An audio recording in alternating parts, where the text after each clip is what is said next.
This is my clan of cat eye mantises.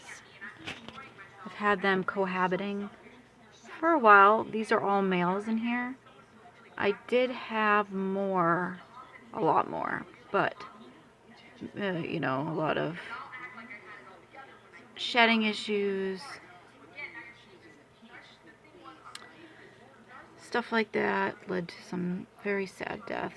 This one right here, he's so funny. They're funny. A lot of mantis species are like this. I have violins that are like this too.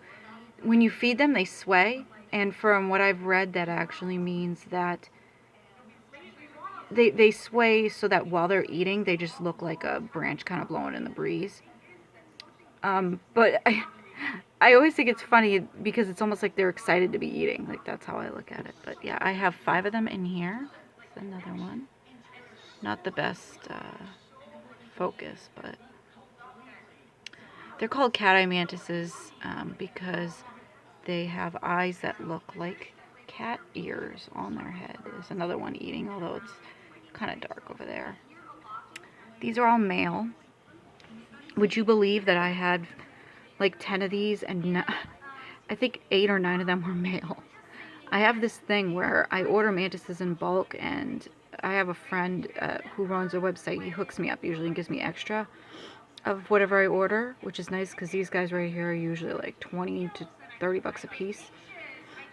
But I always get all males. It's like and I know that may not seem significant to people, but the reason why it is because females in the insect collecting world, or even the arachnid collecting world for that matter, females are usually prized more because they get bigger, and a lot of times they have the more identifying features of their species, meaning that if their species is known for a certain color, they have that the females will have the color. Males usually run smaller, they don't live as long.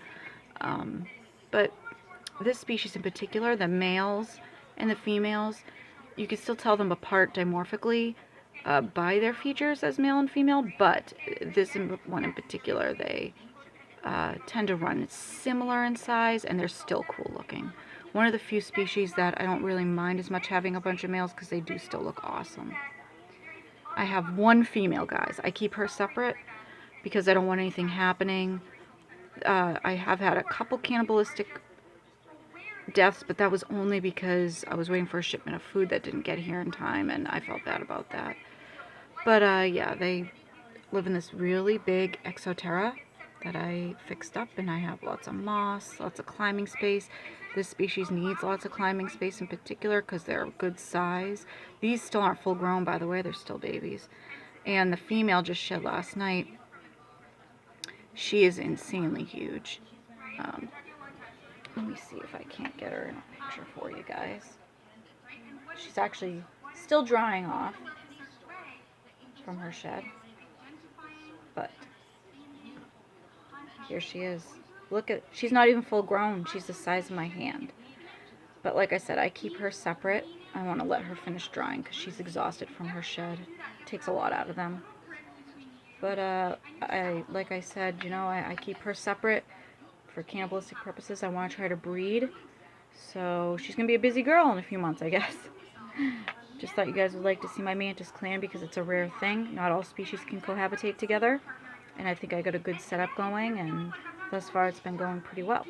Okay, bye.